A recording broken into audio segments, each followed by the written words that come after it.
Olá pessoal do Teaching for Free, meu nome é Felipe Duque. Eu sou o Gianluca Antoni. E hoje a gente está aqui para apresentar um pouquinho para vocês, um pouquinho a respeito do nosso tema do TCC, que a gente está devendo já uma apresentação para vocês já faz um tempo, que é sobre Student Pilot Resource Management. É um tema que é um pouquinho atual, então espero que vocês gostem. Foi um pedido até do Rafael que nós fizéssemos essa gravação para vocês estarem um pouquinho cientes aí dessa nossa apresentação. Vai ser depois de amanhã. Estamos um pouquinho nervoso, né? Então, de qualquer forma, a gente está apresentando para vocês aí, para vocês conhecerem um pouquinho desse nosso trabalho. Bom, para começar tudo que a gente tem que falar, eu queria que você tomasse um minuto para você pensar em todos os amigos queridos, colegas de trabalho que você tem na aviação, pessoas que você preza muito e lembrasse de todos os acidentes horríveis que têm acontecido nos últimos anos. Pensa nessa pessoa como vítima fatal desse acidente e traz isso para a sua realidade. Colocar visualmente, né? Coloca visualmente essa pessoa nesse acidente, nesse incidente, como sendo uma das vítimas fatais. Para a gente poder falar uma das coisas mais chatas que tem, assim, de termos de aviação, que tem gráfico, que tem estatística e se chama segurança de voo. E as pessoas acham esse assunto chato e por isso que não levam tão a sério. Então, hoje a gente está aqui para falar um pouquinho sobre isso para vocês. Bom, o CENIPA, pessoal, não é só um órgão investigador, mas ele também faz pesquisas com essas investigações. Em 2016, ele concluiu um estudo, e nesse estudo dizia que 70% dos incidentes e acidentes que ocorrem têm como fator contribuinte falhas na tripulação, falhas de tomada de decisão e coisas assim. Pois é, até um assunto interessante é que 379 desses acidentes e incidentes que eles foram registrados, eles têm entre si fatores como julgamento de pilotagem errôneo, supervisão gerencial ineficaz ou inexistente, até aplicação de comandos inadvertida. Dos fatores que tem como contribuintes para esses acidentes que a gente está aqui citando, a maior parte deles é fator humano. E desses 70% que eu falei no começo do vídeo, 45% estão na instrução inicial. Então, de uma parcela significável, assim. Então, por isso a necessidade de reduzir os acidentes usando o Student Pilot Resource Management. Bom, a gente queria comentar um pouquinho do porquê que a gente escolheu esse tema para poder fazer esse trabalho. Mas principalmente ele tem a ver com relação à segurança operacional na aviação brasileira. A gente entende que é um tema muito importante, ele tem que ser falado, porque a gente preza pela segurança, a gente preza principalmente por querer melhorar a segurança na instrução inicial de pilotos. Pessoal, a gente não está falando de qualquer número, são 45% dos acidentes estão ligados à instrução. Então é um número muito expressivo. E se a gente fosse levar leis ao pé da letra, a gente entenderia que a IAC 060 1002 Alpha, ela prevê que toda operação aérea ela tem que ter o CRM dentro de tudo que foi executado, desde o solo até uma atividade de voo, seja um comandante de um Cessna, uma aeronave menor, até uma linha aérea. Então a importância de seguir a lei. Ela está lá dizendo que precisa englobar todos, desde o pessoal de solo, administração. E até a executiva, né? A noção do CRM é muito importante. Até é importante falar sobre isso. Se um comandante da executiva nunca chegou à linha aérea, a chance desse comandante não ter uma ligação correta com o CRM é muito alta. Então, se um cara ele foi um instrutor a vida inteira dele, e ele nunca teve a ligação com esse tipo de assunto, isso é um pouco preocupante, porque a gente está falando de um assunto que, a partir do momento que foi inserido na aviação brasileira, ou melhor, foi inserido na aviação, fatores humanos não são mais admitidos, né, dentro de um voo. Né? Isso. Então, pessoal, para falar um pouquinho sobre os procedimentos metodológicos que a gente usou, nós somos de uma geração hoje que é muito desbravadora, corremos atrás de soluções e a gente procura soluções até para problemas que são novos. Então, por isso a gente escolheu um caráter exploratório para a nossa pesquisa. A gente usou como fonte bibliográfica especializada segmentos da CRM Então, fomos atrás de artigos e documentos que diziam e idealizavam os assuntos sobre CRM. Mas isso não foi o bastante. Nós precisamos também correr atrás de especialistas e comandantes que conheciam sobre o assunto, porque a experiência é a coisa mais importante para quando se fala de uma pesquisa de certo tamanho.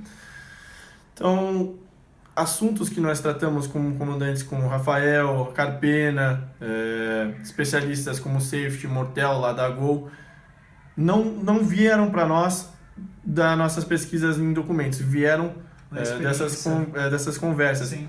Então, coisas que convenceram a gente que o CRM é importante para a tomada de decisão, a melhora da tomada de decisão com maior qualidade e maior velocidade. Normativas que nos deixaram muito surpresos foram a CAA neozelandesa e a CAA canadense, que obrigam já desde uma instrução inicial o aluno ter um contato oficial com o CRM, saber o que é CRM e saber como ele pode melhorar.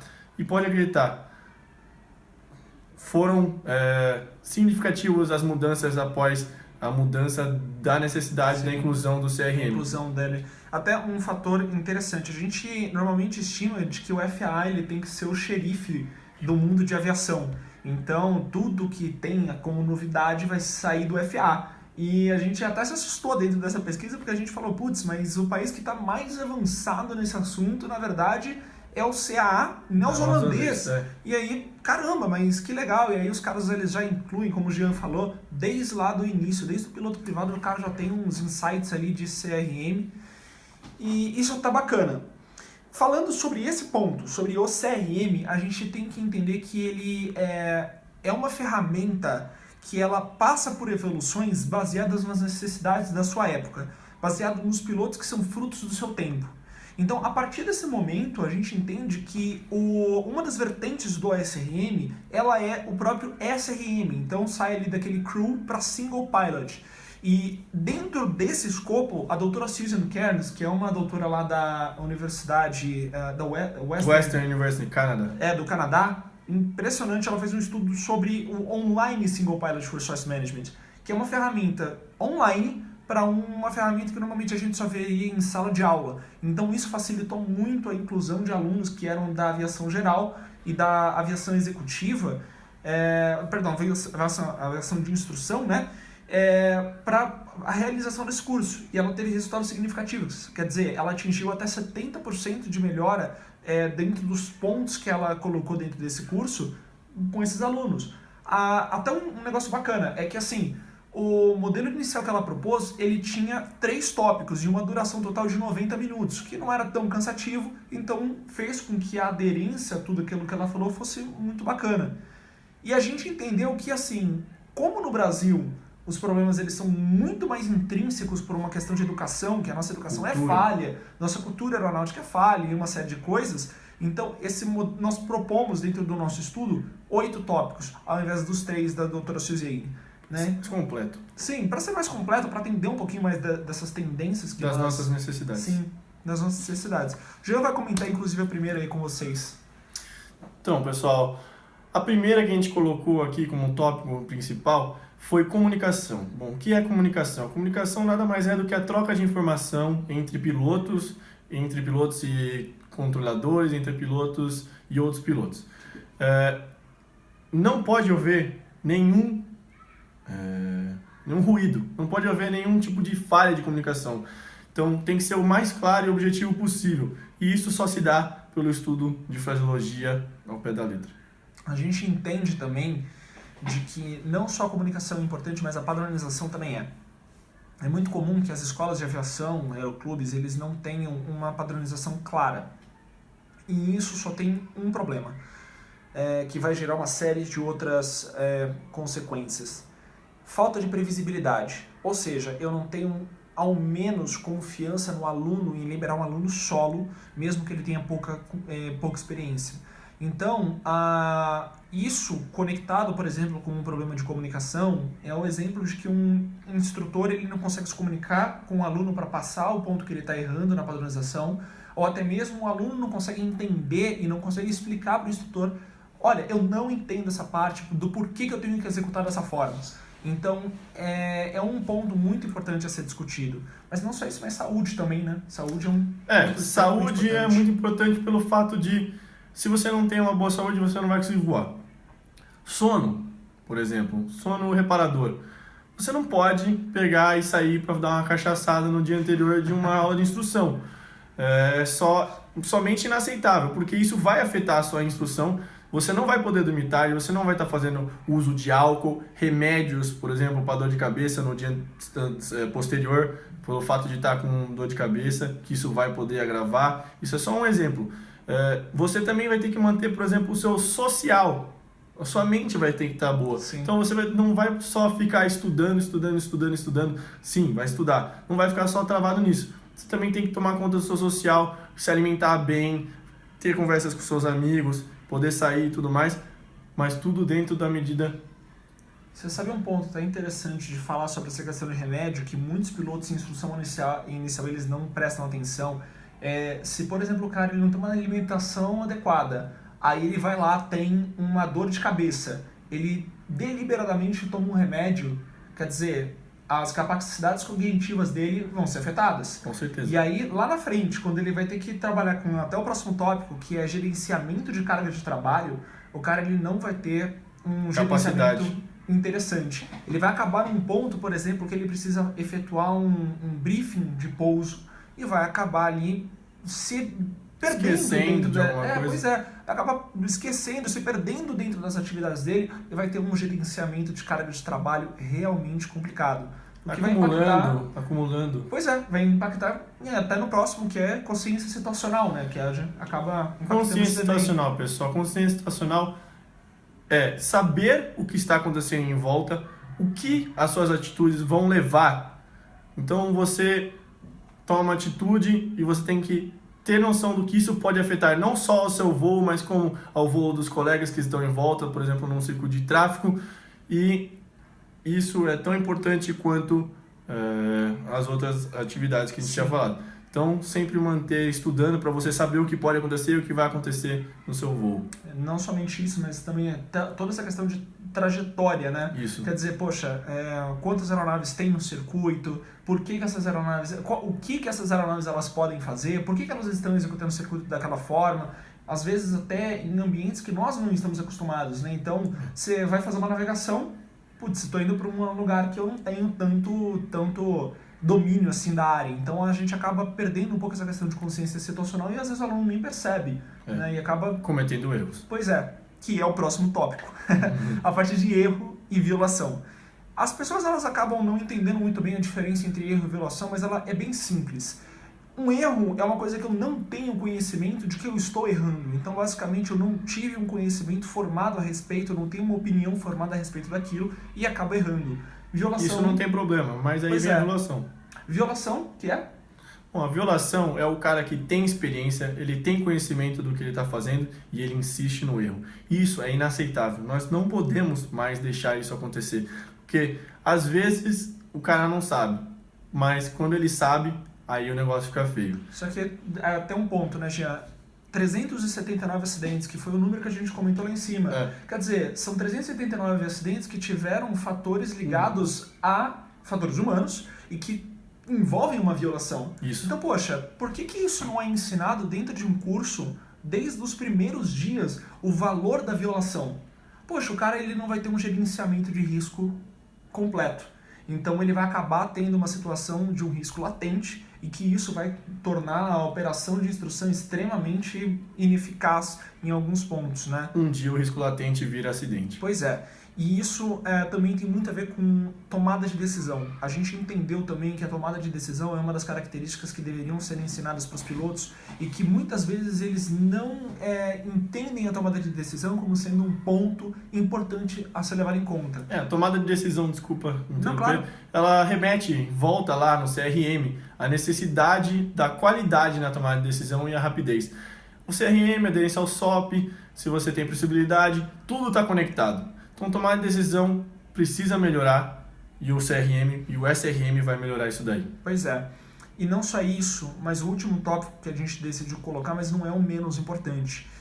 Tinha um general chinês, a gente até colocou isso no nosso trabalho porque a gente achou muito importante, que é o Sun Tzu, que ele falava que se você conhecer a si mesmo e ao teu inimigo, em 100 batalhas você não correrá perigo algum. E um ponto muito importante para falar sobre isso é sobre o conhecer a si mesmo. O autoconhecimento, ele também está ligado à autocrítica. Que é o ponto.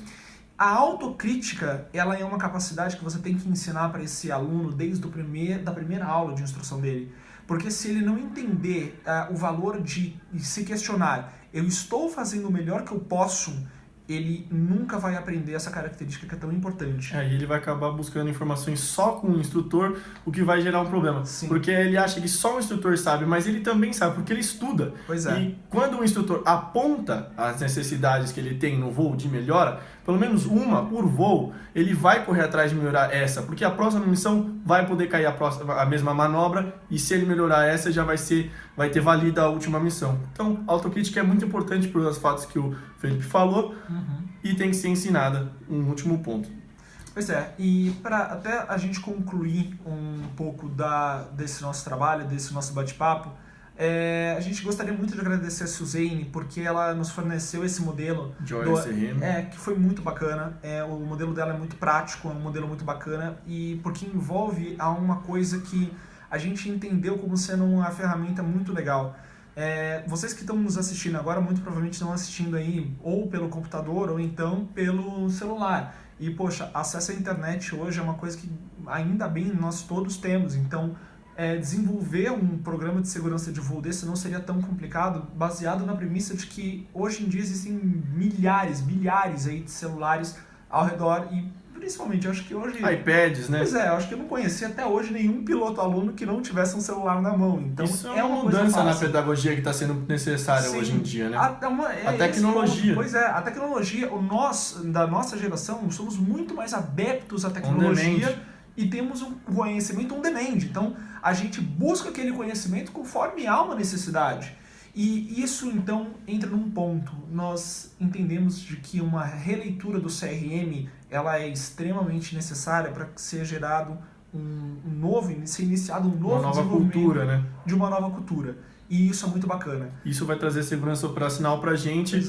E assim, usando o SRM, o OSRM, o CRM, nós vamos ter melhores pilotos com maiores noções, consciência situacional e todas as outras características, né? Pois promovendo, por fim, maior segurança. De qualquer forma, a gente queria agradecer vocês do Teaching for Free por dedicarem um pouquinho do tempo de vocês em nos ouvir.